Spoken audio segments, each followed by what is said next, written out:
Hi, it's Mr. Anderson, and today I'm going to talk about meiosis. Meiosis is the process by which gametes are formed. And so in humans, that's going to be sperm and egg. When the first microscopes were made, people looked at sperm under the microscope and they assumed that there were tiny little humans tucked away in the head of each sperm. We know that this is ridiculous, and what's really tucked away in the head of a sperm is going to be nuclear material or chromosomes that are transferred from males to females. And so the one thing I wanted to start with today is the importance of meiosis. And so this is a picture of my family when I was a little kid. And so this is my dad, and this is my mom. These are my siblings, and this right here is me as a little kid. And if you look at this family, the thing that'll jump out right away is that my mom has red hair and none of the rest of us do. And we all look different than our parents. And so that's the function of meiosis. That's the function of sex. It's to make sure that your offspring are different than you. Because if we're all the same, then we're all susceptible to the same diseases. And so before we can talk too much about meiosis, we should get this out of the way. What is diploid and what is haploid?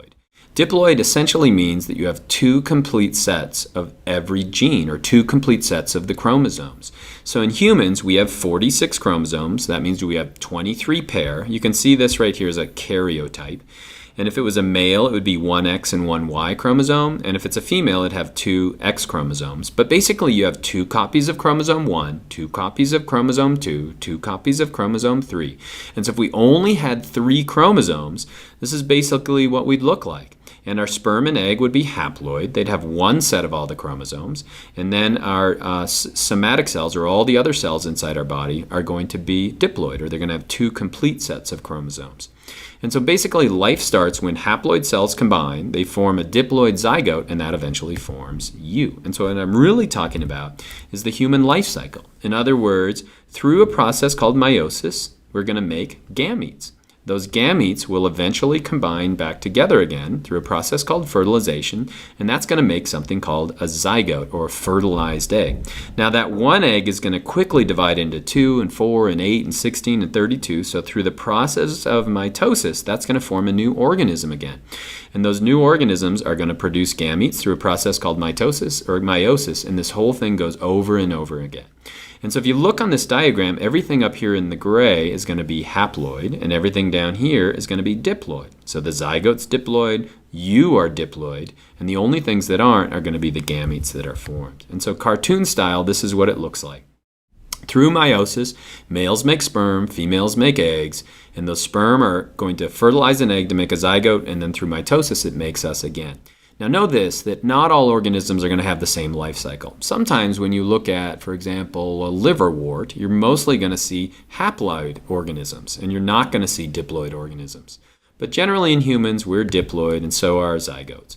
And so before we get to meiosis, let's talk about mitosis, and we're going to go real simple to start. And so basically think of this as the nuclei in a very simple cell.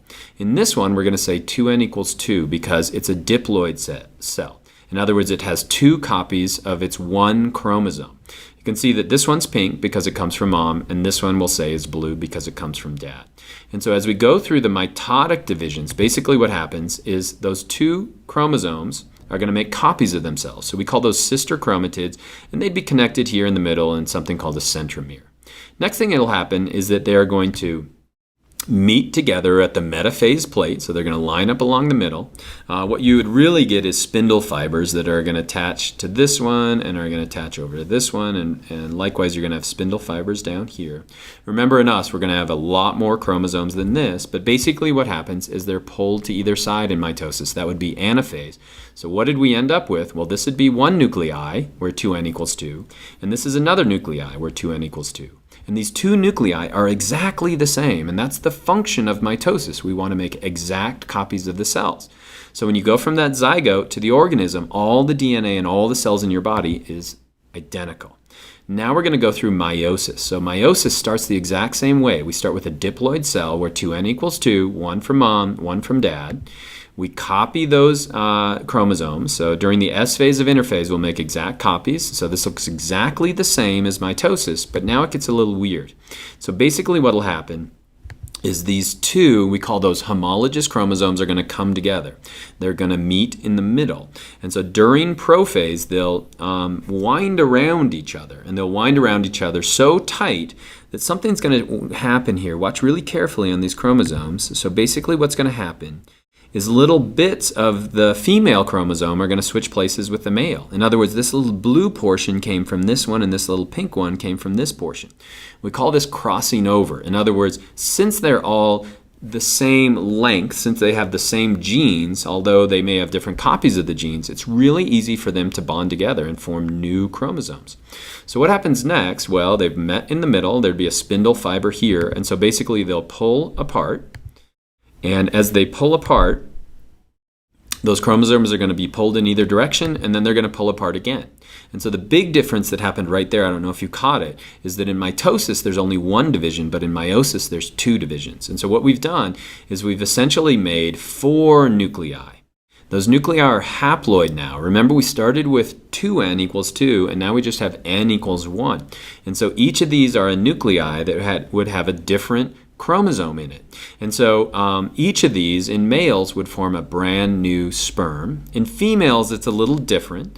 In males, you make sperm your whole life, from the day you're born to the day you die, from the day you go through puberty to the day you die. You're going to be making sperm over and over again. But in females, you've actually undergone most of this meiotic process before you're even born.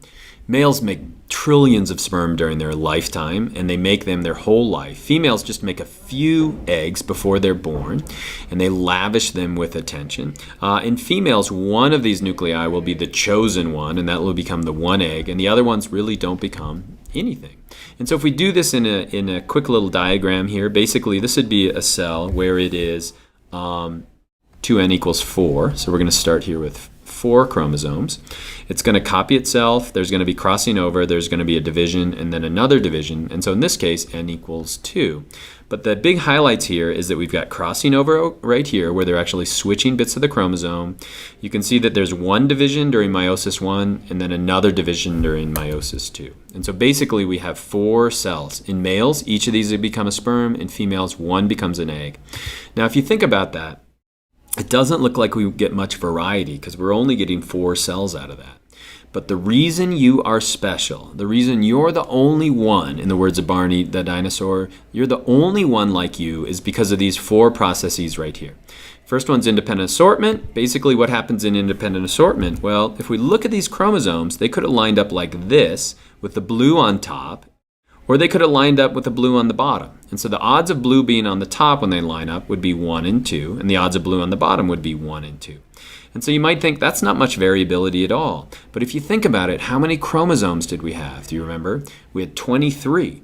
And so actually the possibilities that you can get through independent assortment is 2 to the 23rd.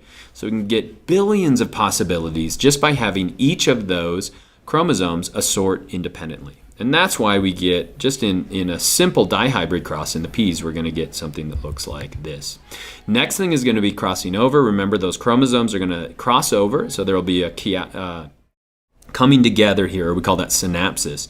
And basically what you get are chromosomes that have never existed before. And then the last thing that happens is random fertilization. That one sperm has to fertilize that one egg. And so the odds of that happening with a couple, the odds of 2 people with separate sperm and separate eggs creating organisms that look exactly the same, or people that look the same, is almost impossible.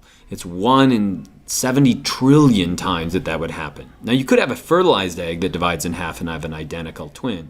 But basically, all siblings are going to look different because of independent assortment, crossing over, and random fertilization. But this whole thing is built on the process of meiosis. It makes offspring that are different, that gives them protection against diseases, and it's really the stuff of life. And I hope that's helpful.